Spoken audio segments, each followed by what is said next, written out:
Magandang araw!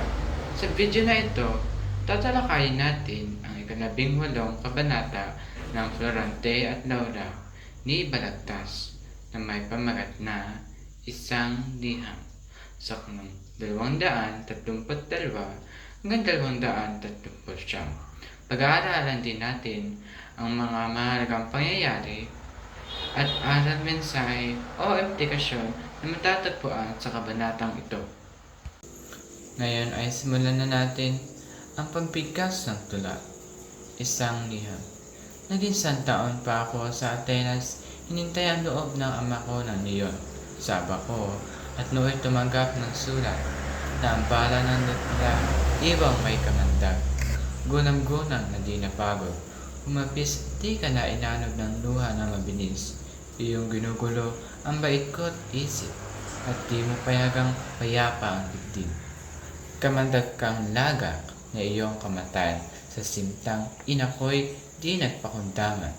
Sinasariwa mo ang sugat na lalang ng aking tinanggap na palasong liham. Tutulungan kita ngayon magpadala ng hapdis puso. Di ko mapaula namatay si ina. Ay, laking galita. Ito sa buhay ko ang unang umiwas. Patay na dinampot sa aking pagbasa. Ngayon letang titik ng bigig na pluma. Yata, ama ko, nakasulat ka ng mabuting buhay sa anak na sinta. May 2 oras na di nakamalay ng pagkatao ko ng kinalalagyan.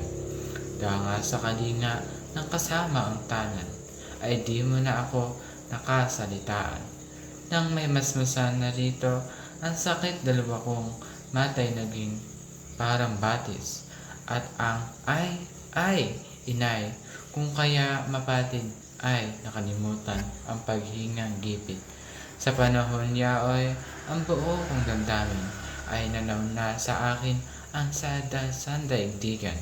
At iisa ako sa gitna ng lumbay, ang kinakabahan sarili kong buhay.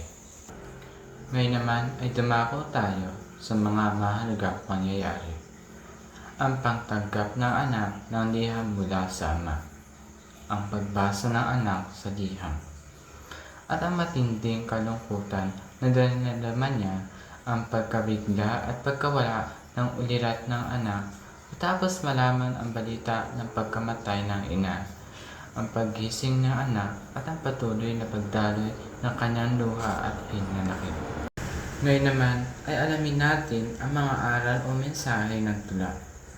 Ang bigat ng kalungkutan ay mahirap tiisin, lalo na kung ito ay may kinalaman sa pagkawala ng mahal sa buhay, at ang ganitong mga sandali ay